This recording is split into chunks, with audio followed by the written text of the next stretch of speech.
हाय। जो भी बच्चे एनआईएस बोर्ड में एडमिशन लेने की सोच रहे हैं, एनआईएस बोर्ड में एडमिशन लेने जा रहे हैं, एनआईएस बोर्ड का पहली बार आपने नाम सुना है, तो इस वीडियो में हम बात करेंगे एनआईएस का एडमिशन प्रोसेस से लेकर के रिजल्ट तक का क्या-क्या प्रोसेस है, ये सब कुछ जानकारी हम आपको इस वीडियो में देने वाले हैं। इस वीडियो में कवर करने वाले हैं एनआईएस बोर्ड क्या है, इसकी मान्यता क्या है, रेगुलर बोर्ड से अलग कैसे है, एनआईएस बोर्ड की मान्यता और इससे एग्जाम देने के क्या-क्या फायदे हो सकते हैं, एनआईएस बोर्ड में एडमिशन कौन-कौन ले सकते हैं, ये भी हम बात करेंगे। एलिजिबिलिटी क्राइटेरिया और एज लिमिट क्या है, टाइप्स ऑफ एडमिशन क्या-क्या होते हैं, टाइप्स ऑफ एग्जाम क्या-क्या होता है, डेट ऑफ एग्जाम क्या होगा, एडमिशन और प्रोसेस क्या है, एडमिशन का फी कितना लगता है। ये सब कुछ जानकारी हम आपको एक ही वीडियो में देने वाले हैं। तो ये वीडियो थोड़ा लंबा होगा, तो आप बिना स्किप किए इस वीडियो को लास्ट तक देखें। सबसे पहले हम बात कर लेते हैं एनआईओएस बोर्ड क्या है और रेगुलर बोर्ड से ये अलग कैसे है। तो एनआईओएस बोर्ड जो है सेंट्रल गवर्नमेंट की ओपन स्कूलिंग बोर्ड है। ओपन स्कूलिंग बोर्ड है, यानी कि डिस्टेंस बोर्ड है। डिस्टेंस बोर्ड, ये डिस्टेंस बोर्ड क्या होता है? डिस्टेंस बोर्ड का मतलब है कि इस बोर्ड में आप रजिस्ट्रेशन करवाओगे, आपको घर बैठे स्टडी मटेरियल दे दिया जाता है, आप घर बैठे पढ़ाई कर सकते हो। सीबीएसई, आईसीएसई और बिहार बोर्ड या कोई भी स्टेट बोर्ड रेगुलर बोर्ड होते हैं। रेगुलर बोर्ड का मतलब होता है कि इस बोर्ड में आप रजिस्ट्रेशन करवाते हो, रजिस्ट्रेशन के बाद एडमिशन के बाद आपको 75% अटेंडेंस देना होता है, तभी जाकर के आप एग्जाम में अपीयर हो सकते हो।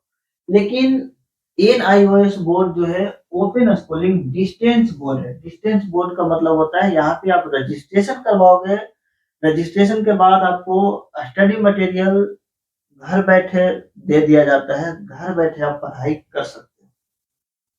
एनआईओएस बोर्ड रेगुलर बोर्ड से अलग कैसे है?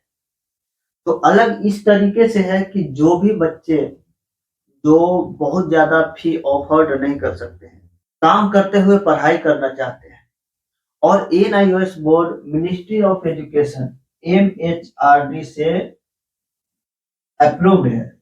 इसका जो इस्टेब्लिशमेंट हुआ है 1989 में हुआ है, यानी कि लगभग 35 इयर्स इस बोर्ड को हो गए, और 35 इयर्स में आपको लगभग 39 लाख बच्चे एग्जाम इस बोर्ड से दे चुके हैं। 39 लाख बच्चे इस बोर्ड से अभी तक एग्जाम दे चुके हैं।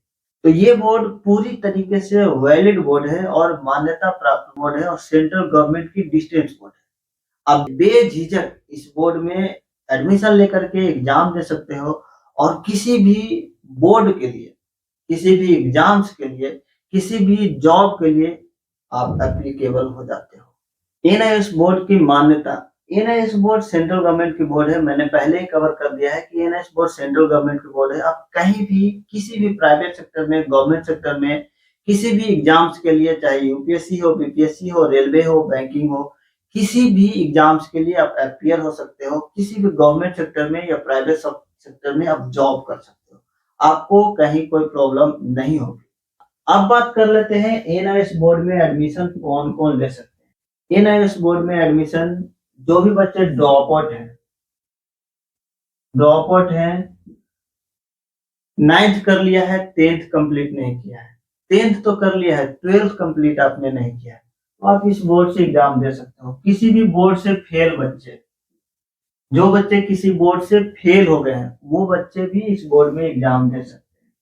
वैसे बच्चे जो जॉब कर रहे हैं, 10th कर लिया, 12th नहीं कर पाए हैं, वो बच्चे भी इस बोर्ड में, जॉब करते हुए भी इस बोर्ड में आप पढ़ाई कर सकते हो।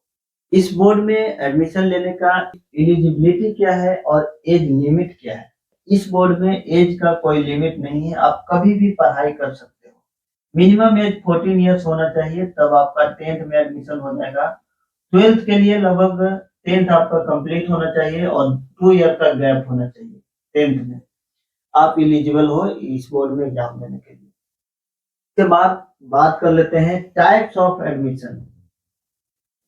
इस बोर्ड में जो है लगभग 3 से 4, इस बोर्ड में 3-4 तरीके से एग्जाम होता है। सबसे पहले होता है स्ट्रीम 1, स्ट्रीम 1, दूसरा होता है स्ट्रीम 2, तीसरा होता है स्ट्रीम 3, चौथा होता है स्ट्रीम 4। ये अगर आपको जानकारी नहीं है तो आप कभी भी खुद से फॉर्म नहीं भरना, नहीं तो आपको पता चला कि आपने, इसमें एक और होता है टीओसी एग्जाम होता है, इसमें ऑन डिमांड एग्जाम होता है। ये टर्म्स अगर आपको पता नहीं है, पहले आप इस चीज को पूरी तरह से क्लियर कर लो, उसके बाद ही आप एडमिशन करेंगे। पब्लिक एग्जाम क्या होता है और ऑन डिमांड एग्जाम क्या होता है? एनआईएस बोर्ड का एग्जाम साल में 2 बार होता है। पहला होता है अप्रैल में, दूसरा होता है अक्टूबर में। ये जो एग्जाम्स होते हैं ये पब्लिक एग्जाम होता है। ये जो एग्जाम होता है पब्लिक एग्जाम होता है। अप्रैल में जो भी एग्जाम होता है पब्लिक एग्जाम होता है, और दूसरा एग्जाम अक्टूबर में होता है, ये भी पब्लिक एग्जाम में ही आता है। और एक होता है on demand exam. On demand exam जो है एनआईएस बोर्ड में लगभग 6 महीने होते हैं। 6 महीने में आपका पहला होता है जुलाई, अगस्त और सितंबर में, और दूसरा होता है जनवरी, फरवरी और मार्च में। अब बात कर लेते हैं कि एनआईएस बोर्ड में ये पब्लिक एग्जाम क्या होता है और ये ऑन डिमांड एग्जाम क्या होता है। पब्लिक एग्जाम में कौन कौन बच्चे एडमिशन ले सकते हैं और ऑन डिमांड एग्जाम में कौन कौन से बच्चे एडमिशन लेकर के एग्जाम दे सकते हैं। सबसे पहले हम बात कर लेते हैं पब्लिक एग्जाम क्या होता है।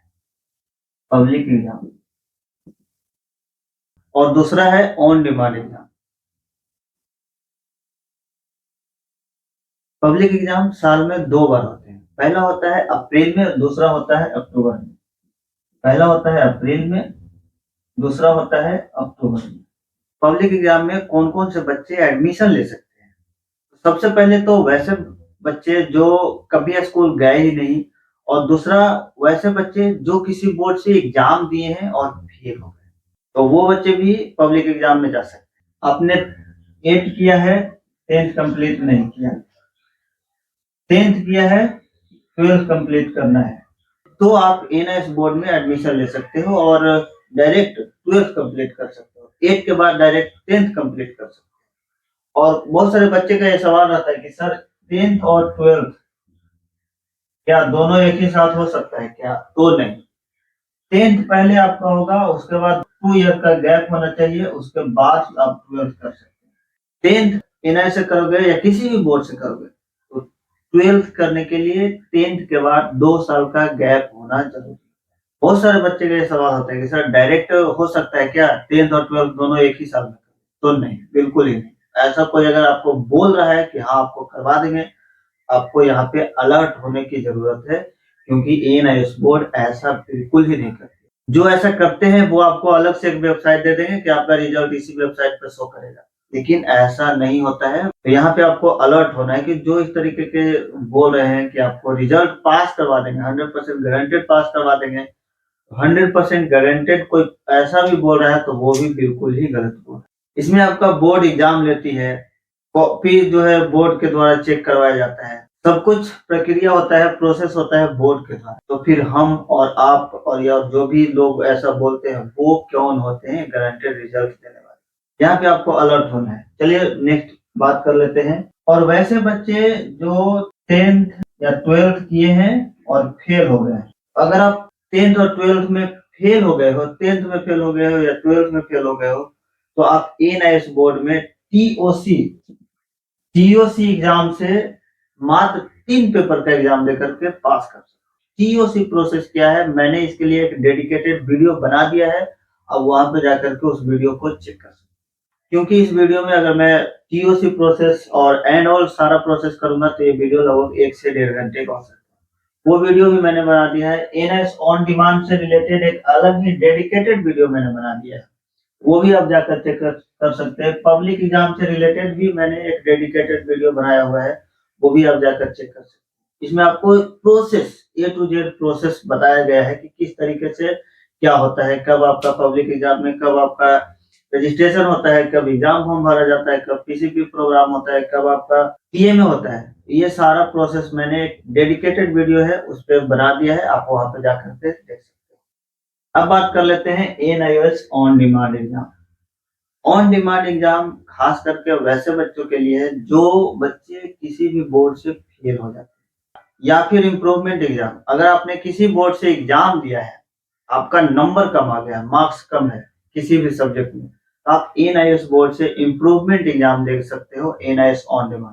मैक्सिमम 4 पेपर का एग्जाम होता है, मैक्सिमम 4 पेपर का इसमें एग्जाम होगा। अगर मान लिया जाए आपने किसी बोर्ड से एग्जाम दिया है, Hindi, English, physics, chemistry, math. Hindi में आपका मार्क्स अच्छा है, इंग्लिश में भी मार्क्स अच्छा है, फिजिक्स में मार्क्स थोड़ा सा कम है, केमिस्ट्री में थोड़ा ठीक ठाक है, मैथ में नंबर बहुत कम है। तो इसमें क्या है कि आप इम्प्रूवमेंट एग्जाम दे सकते हो मैक्सिमम 4 सब्जेक्ट का, मैक्सिमम 4 पेपर का ऑन डिमांड में एग्जाम दोगे। एग्जाम देने के बाद आपको 4 पेपर का ही रिजल्ट मिलेगा। तो इम्प्रूवमेंट एग्जाम यहाँ से दे सकते हो। जो बच्चे फेल हो जाते हैं, मान लेते हैं कि आप किसी भी बोर्ड से एग्जाम दिए यहाँ पे, तो इसमें आप टीओसी प्रोसेस करवा सकते हो। मात्र 3 पेपर का एग्जाम देना होगा टीओसी प्रोसेस में। उसमें आपको 3 पेपर का एग्जाम होगा, 2 पेपर का मार्क्स ट्रांसफर हो जाएगा, और एग्जाम देने के बाद आपको 5 पेपर से रिजल्ट एनआईएस बोर्ड के द्वारा मिल जाता है। टीओसी प्रोसेस के लिए मैंने वीडियो ऑलरेडी बनाया हुआ है, वहां पे आप जाकर चेक कर सकते हो कि आपका जो है प्रीवियस ईयर से जिस बोर्ड में फेल हो वहां से मार्क्स ट्रांसफर कैसे होता है एनआईएस बोर्ड में। तीसरा है एनआईएस ऑन डिमांड में वैसे बच्चे का भी एग्जाम होता है जो बच्चे मैथ से 12th कर लिए हैं या बायो से 12th कर लिए हैं। अगर आप मैथ से 12th कंप्लीट कर लिया है, अब आपको बायो ऐड करना है इसमें, तो मात्र 1 पेपर का एग्जाम दे सकते हो एनआईएस ऑन डिमांड में। उसके बाद आपको एक ही पेपर का रिजल्ट मिलेगी एनआईएस ऑन डिमांड के थ्रू। और बायो से आपने 12th कर लिया है, मैथ का एग्जाम देना है, सिर्फ मैथ का 1 पेपर का, तो एनआईएस ऑन डिमांड में आप 1 पेपर का एग्जाम दे सकते हैं। इसमें बहुत सारे बच्चे का सवाल होता है कि सर लास्ट डेट क्या होता है एडमिशन का। अगर आप अप्रैल के लिए एडमिशन ले रहे हो तो आपका 16 मार्च से 15 सितंबर तक लास्ट डेट होता है। 15 सितंबर लास्ट डेट होता है। 16 मार्च से एडमिशन स्टार्ट होता है, 15 सितंबर इसका लास्ट डेट होता है। और इसका जो एग्जाम होगा नेक्स्ट ईयर, मतलब कि इस साल आप लोगे एडमिशन 16 मार्च से 15 सितंबर के बीच, तो पब्लिक एग्जाम में अप्रैल वाले पब्लिक एग्जाम में आपका एडमिशन होगा और अप्रैल में ही एग्जाम होगा। अक्टूबर के लिए 16 सितंबर से 15 मार्च, 16 सितंबर से 15 मार्च के बीच जो है, जो भी बच्चे एडमिशन लेंगे उनका होगा नेक्स्ट ईयर। यानी कि 16 सितंबर से 15 मार्च के बीच आप एडमिशन लोगे तो आपका जो एडमिशन होगा नेक्स्ट ईयर, और मान लिया जाए अभी 2025 है तो ये 2026 में एग्जाम होगा। इसमें आप 2025 में एग्जाम लोगे, ये 2026 में एग्जाम होगा। इसी प्रकार से आप मान सकते हो कि आप 26 में एग्जाम लोगे, एडमिशन लोगे तो 27 में एग्जाम होगा। यहाँ 26 में एडमिशन लोगे तो ये 27 में एग्जाम होगा। मतलब कि पब्लिक एग्जाम में जब भी आपका रजिस्ट्रेशन होगा 1 साल पहले, कम से कम 1 साल पहले रजिस्ट्रेशन होता है। और बच्चे करते क्या है कि अगर उनको जानकारी नहीं होती है तो वो खुद से फॉर्म भर लेते हैं, तो उनको लगता है कि नेक्स्ट जो 2 महीने बाद एग्जाम होने वाला है उसमें मेरा एडमिशन हो जाएगा और उसी में मैं एग्जाम दे दूंगा।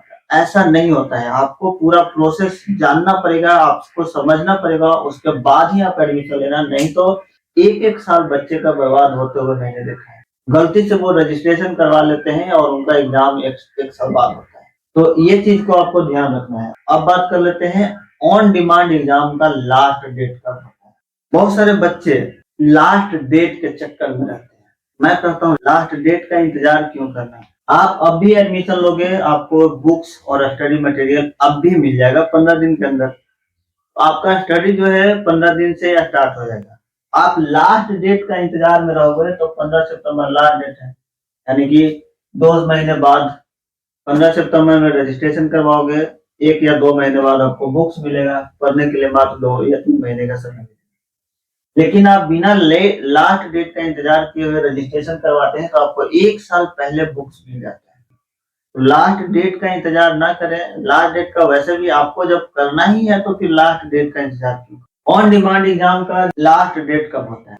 NIOS बोर्ड में ऑन डिमांड एग्जाम का कोई लास्ट डेट नहीं होता है। इसमें क्या है कि हर एक स्टडी सेंटर पे 50-50 सीट होते हैं पर सब्जेक्ट।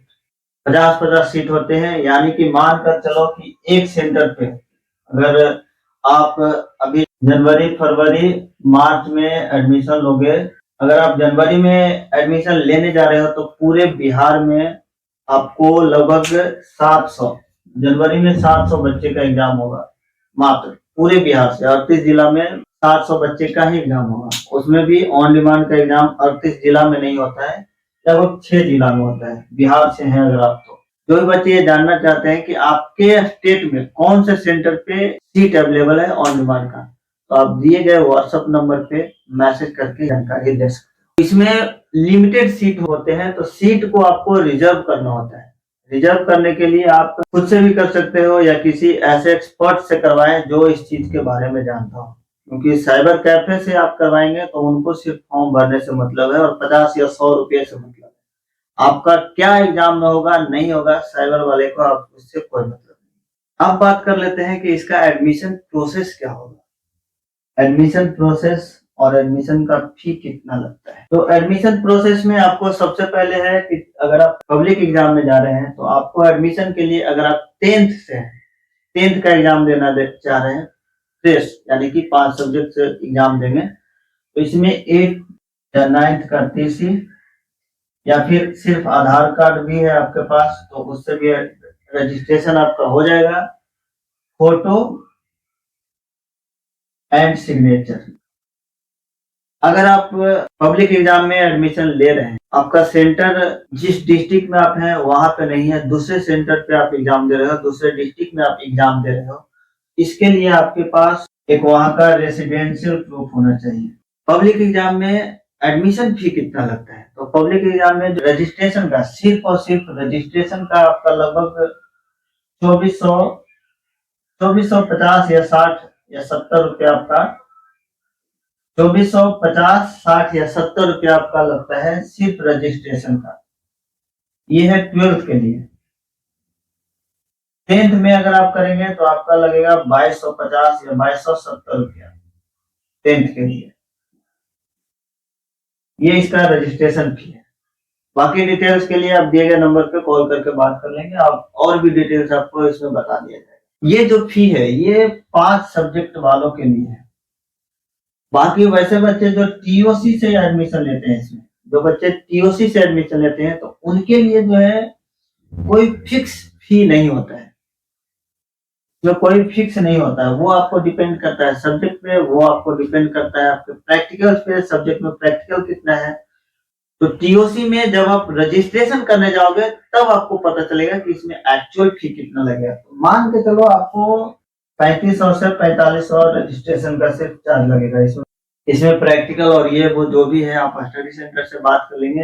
हाँ, एक बात और याद रखें कि जो भी बच्चे पब्लिक एग्जाम में एडमिशन ले रहे हैं, तो रजिस्ट्रेशन के जस्ट कुछ दिन बाद आप अपने स्टडी सेंटर से संपर्क जरूर करें। टाइम टू टाइम आपको वहां से भी गाइडेंस मिलता रहेगा। रजिस्ट्रेशन के बाद आईडी कार्ड अगर आपका जनरेट हो जाता है तो आप आईडी कार्ड लेकर के स्टडी सेंटर जाएं, वहां पे बात करें। अब बात कर लेते हैं ऑन डिमांड एग्जाम में फी कितना लगता है। ऑन डिमांड एग्जाम में अलग अलग टाइप्स है। इसमें जो 2-3 तरीके से एग्जाम होता है। पहले तो वैसे बच्चे जो इम्प्रूवमेंट एग्जाम देना चाहते हैं, दूसरा जो फेल है, और तीसरा जो वो सब्जेक्ट चेंज करवाना चाहते हैं। तो इसमें जो है फी अलग अलग है। तो इसके लिए मैंने एक डेडिकेटेड वीडियो बना दिया है ऑन डिमांड से रिलेटेड, आप वहां पे उस वीडियो को जाकर के देख सकते हैं। वहां पे फी किस सब्जेक्ट में कितना लगेगा, 3 पेपर का एग्जाम देंगे तो कितना लगेगा, 1 पेपर का एग्जाम देंगे तो कितना लगेगा, 4 पेपर का एग्जाम होगा इम्प्रूवमेंट का, तो उसमें कितना लगेगा, ये सब कुछ मैंने उस वीडियो में बताया हुआ है। वो वीडियो एक बार आप जरूर देखें। डॉक्यूमेंट्स क्या लगते हैं, फी कितना लगता है, सब कुछ हमने वेबसाइट पे दे दिया है। जो बच्चे स्टडी मटेरियल डाउनलोड करना चाहते हैं, तो हमने पिछले 10 साल का रिसर्च करके एक स्टडी मटेरियल बनाया हुआ है। वहां से मैक्सिमम क्वेश्चन उसी पीडीएफ से आने वाले हैं एग्जाम से, तो उसको आप एक बार जरूर डाउनलोड कर लें। आपको उससे ज्यादा एक भी टॉपिक्स नहीं पढ़ना है। जो भी बच्चे पटना से हैं, बिहार से हैं, आप हमारे स्टडी सेंटर विजिट करके इस चीज की जानकारी ले सकते हैं। जानकारी लेने का कोई फी नहीं लगता है, कोई कंसल्टेशन चार्ज नहीं लगता है। आप जानकारी लो और उसके बाद आप एडमिशन कहीं से भी लो, लेकिन आपको जानकारी होना जरूरी होता है, क्योंकि गलत जानकारी के अभाव में बच्चे बहुत ही ज्यादा, इस बोर्ड में लगभग 20% बच्चे का एडमिशन रिजेक्ट होता है, सिर्फ और सिर्फ जानकारी के अभाव में। जानकारी के अभाव में वो बच्चे फॉर्म तो भर देते हैं, लेकिन आगे का प्रोसेस क्या होता है वो नहीं कर पाते। इस वजह से उनका फॉर्म ही रिजेक्ट हो जाता है। मोतिहारी से जो बच्चे हैं, बिहार में मोतिहारी से हैं, तो वो भी हमारा मोतिहारी वाले ऑफिस में जाकर विजिट कर सकते हैं। जो बच्चे यूपी से हैं, तो यूपी में भी हमारा ऑफिस है, वहां भी जाकर विजिट कर। आपको जानकारी लेने का एक भी रुपया चार्ज नहीं लिया जाएगा। आप आइए, जानकारी लीजिए, सब कुछ सही लगेगा, उसके बाद आप एडमिशन कहीं से भी लें। बाकी डिटेल्स के लिए आप हमारे नंबर पे मैसेज करके या कॉल करके भी जानकारी ले सकते हैं। आज के लिए इतना ही, मिलते हैं आपको नेक्स्ट वीडियो में।